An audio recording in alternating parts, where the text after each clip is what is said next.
இவ்வளவு தான். நம்ம வரும்போது எவ்வளோவெல்லாம் பாடுபடுத்தி அந்த காசை வாங்குறானுங்க.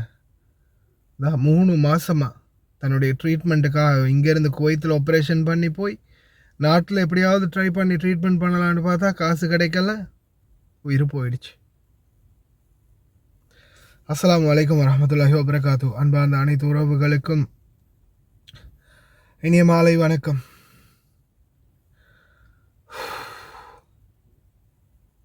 உண்மையிலேயே மிகவும் வேதனையான ஒரு பதிவு.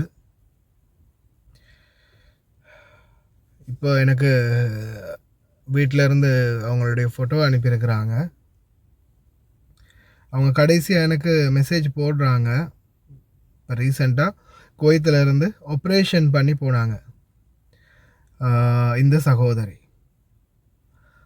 அவங்களோட பேர் வந்து மஞ்சுளா வீரசிங்க.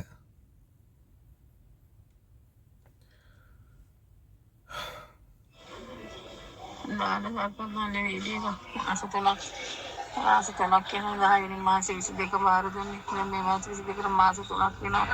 කිසිම පිළිතුරක් නැහැ. මේකටයි නෑ මේසම් මේකට කතා කරේ නෑ මල්ලි. මම ලෑන්ඩ්ලයින් එකටයි 07 තියෙන නම්බර් එකට තමයි කතා කරන්නේ. මම දැන් එතනින් මල්ලි කොහමද? ආයිබෝවන් ඉඳින් ඉන්නවද? කෑවද බිව්වද? අනේ තාම අරක පාසුනේ නෑ මල්ලි. මම දැන් එතනින් පස්සේ මම ඔතනින් ලොකු තැනකට කතා කරනවා. මොකද මට දැන් හොරුපත් අනුකෝද පොළොන්නරුවට යන්න ඕනේ. මොකද මට අමාරුයි මල්ලි. ඉස්පිතාලේ නවතලා ටිකක් චෙක් කරගන්න ඕනේ. අර මගේ අතින් ඔපරේෂන් කරේ ඒ අත උස්සන්න කරන්න අමාරුයි. ඉතින් මේ මම එතනට කිව්වා මං කෝ ඔයා එතන ගෑනු අය කතා කරන ඊට පස්සේ මං කිව්වා එතනින් මට එහෙමනම් මේ වෙන කෙනෙක්ව ආවහරි සම්බන්ධ කරලා දෙන්න උතන ඉන්න ලොක් එක්ක ආවහරි මට කතා කරන්න ඕනේ කියලා. හොඳද? ඔයාලට පුළුවන් නම් මට කෝල් එකක් ගන්නකො මල්ලි. මං ඔයාලට විස්තරේ කියන්න.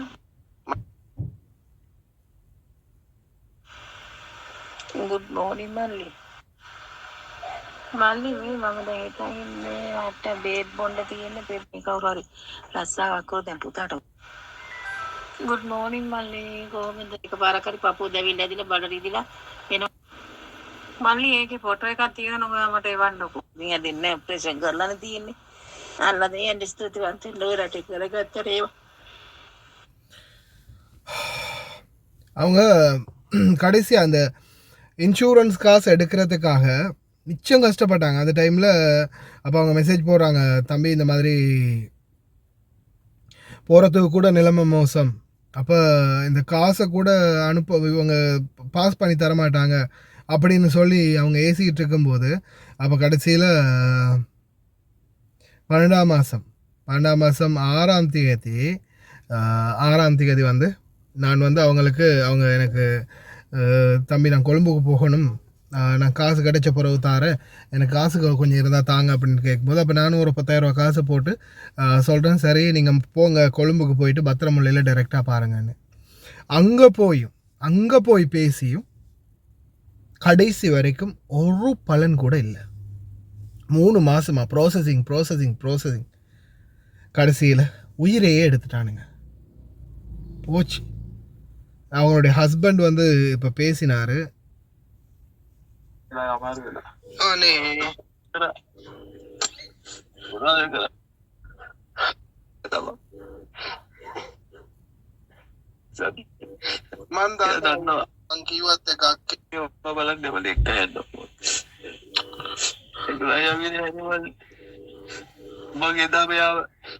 මේ ඉස්පිතාලට යවපු දවසෙත් මම විදේශ සේවාවට ගිහිල්ලා කියලා ආවේ මල්ලි.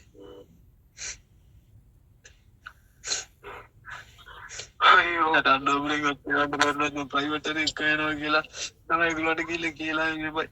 එයා ඉස්පිතාලට ඇතුල් කරලා நான் ப்ரைவேட்டாக சரி கொண்டு போய் பார்க்குறேன் அப்படின்ற மாதிரி தான் அவங்க வந்து முயற்சி பண்ணது. ஏன்னா எப்படியாவது ப்ரைவேட் ஹாஸ்பிட்டலில் சரி போயிட்டு இவங்களோட ட்ரீட்மெண்ட் எப்படியாவது முடிச்சிடலாம் எப்படியாவது அப்படின்ற மாதிரி தான் அவங்க முயற்சி பண்ணினது. சரியா?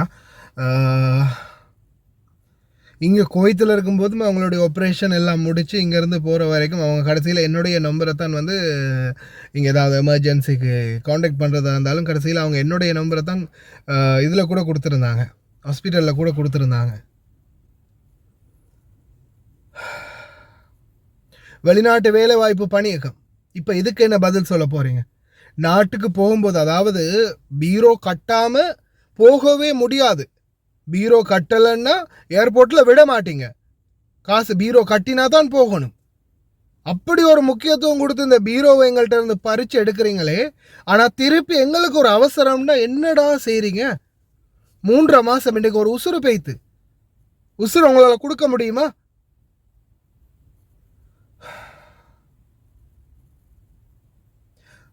ஜனாதிபதியிலிருந்து வெளிநாட்டு வேலைவாய்ப்பு பணியகம் வரைக்கும், ஜனாதிபதி வரைக்கும் இந்த தகவலை எத்தி வச்சே ஆகணும். அவருடைய இறுதி கிரிகைகள் நாளைக்கு முடிஞ்ச பிறகு அவருடைய கணவனை வச்சு நான் சொல்லியிருக்கேன், சம்மந்தப்பட்ட எல்லா இடங்களுக்கும் போக சொல்லி. நிச்சயமாக இந்த தவறு இன்னொருத்தருக்கு நடக்கக்கூடாது. இன்னொரு உயிர் இந்த மாதிரி பறி போகக்கூடாது. உண்மையிலேயே வேதனையாக இருக்குது. எவ்வளோ கஷ்டப்பட்டு எவ்வளோ போராடினாலும் கடைசி நேரத்தில்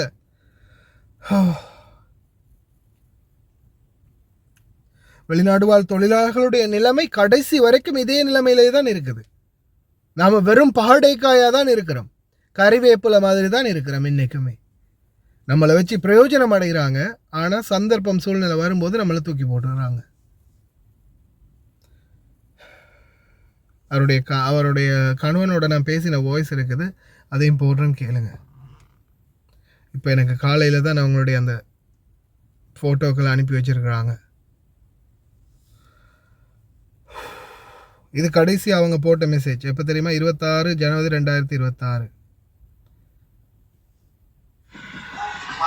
మళ్ళీ మాట కోళ్ళు గండకు కూలివల్ల మాట కోళ్ళు గండ మళ్ళీ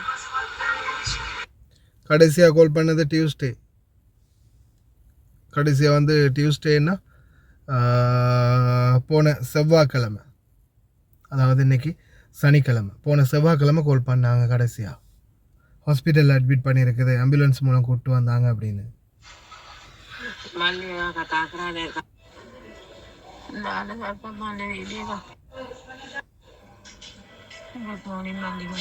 అన్నతో మీ ఇన్సూరెన్స్ కారి బాగా మాకు పాస్పోర్ట్ నంబర్.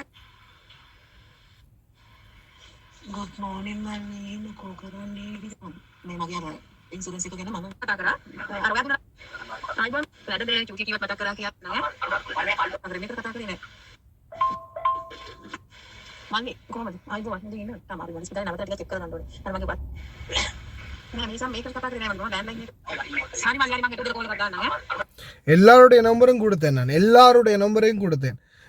வெளிநாட்டு வேலை பணியகம், இலங்கை தூதரகம், எல்லா அதிகாரிகளுடைய நம்பரும் கொடுத்தேன்.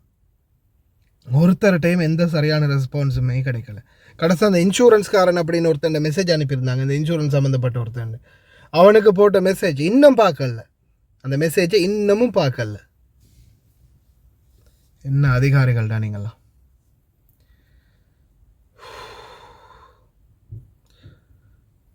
நாளைக்கு அவங்களுடைய இறுதி கிரிகைகள் முடிஞ்ச பிறகு அவருடைய கணவரை நிச்சயமாக இது சம்மந்தமான எல்லா இடத்துக்கும் போய் இது சம்மந்தமான நடவடிக்கை எடுக்க சொல்லணும்.